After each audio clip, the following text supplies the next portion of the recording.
Ils vont commencer à fuir. Dieu est comme Adam et Ève. Toi qui m'écoutes, toi qui as fait entrer le péché dans ta vie, toi qui es devenu collaborateur du péché, Dieu t'appelle, comme il appelait Adam et Ève. Où es-tu?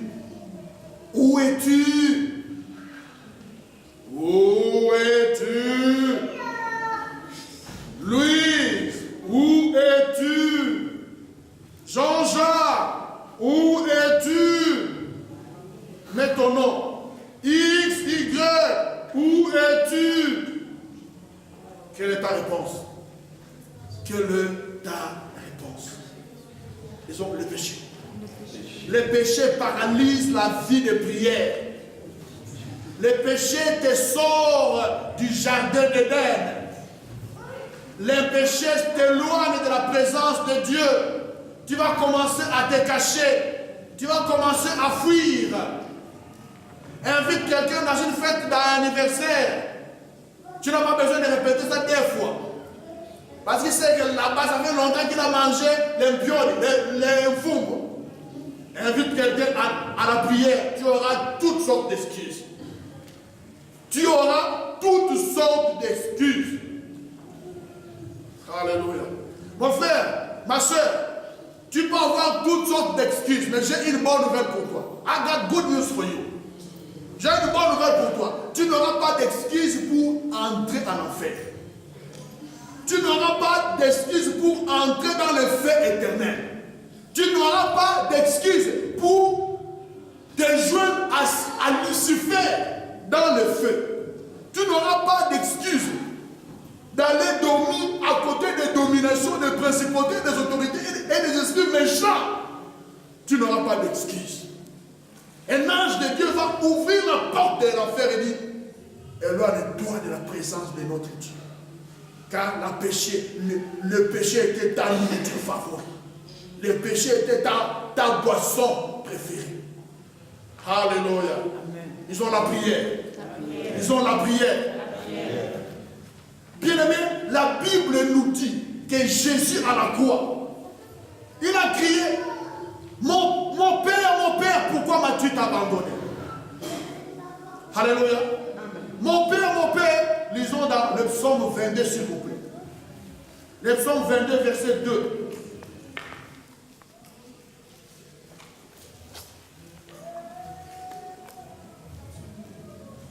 Mon Dieu, pourquoi m'as-tu abandonné?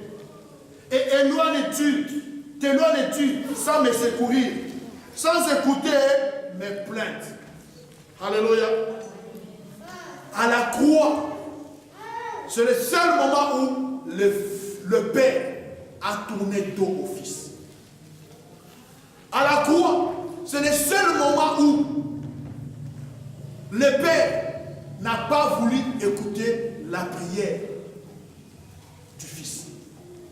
À la croix, c'est le seul endroit où la communion entre le Père et le Fils était coupée. À la croix, c'est le seul moment où les réseaux avaient sauté entre le ciel et la terre. À cause de quoi? À cause du péché. Parce que Jésus sur la croix a apporté des péchés. Il a apporté mes péchés. Il a apporté les péchés du monde entier. Il a apporté les péchés de tous les 5 continents de la planète Terre. Jésus a apporté tous ces péchés-là. Dès ce moment-là, le Dieu qui est 3 fois saint ne pourrait plus regarder Jésus. Tout ce que vous voyez sur Jésus, c'était couvert des péchés du monde. Il leur tournait le dos. Le psaume le dit, pourquoi ne viens-tu pas à mon secours? Pourquoi ne peux-tu pas m'entendre? Je souffre, j'agonise. Père, Père, Père, Père. Pourquoi m'as-tu abandonné? Pourquoi m'as-tu abandonné? Il faut que tu sois de the way. pour argumenter que le Père n'avait pas abandonné le Fils. Il faut que tu sois de the ways. Mais ce qu'ils ignorent, c'est que Dieu est saint. Dieu est saint. Que Christ sur la croix, quoique saint, mais était couvert des péchés du monde. Donc, dès cet instant-là, les yeux de la sainteté de Dieu ne pouvaient pas regarder le Fils. Les oreilles de sa sainteté ne pouvaient pas entendre les cris du Fils. Mon frère, ma soeur, si le Fils, Dieu lui a tourné le dos, à combien plus forte raison, toi et moi? À combien plus forte raison, toi et moi, Dieu ne peut pas entendre tes prières. Il ne peut pas entendre tes jeûnes et prières. Il ne peut pas entendre tes cris. Si tu vis dans le péché. Alléluia. Alléluia. Ésaïe nous dit ceci. Ésaïe 59 nous dit ceci. Lisons ça s'il vous plaît. Ésaïe 59, disons la prière. La prière. La seule chose qui rend la prière impossible, c'est le péché. C'est le péché. C'est le péché. Non! Verset 1er. La main de l'Éternel n'est pas trop courte pour sauver, ni son oreille trop dure pour entendre. Mais ce sont vos crimes qui mettent une séparation entre vous et votre Dieu.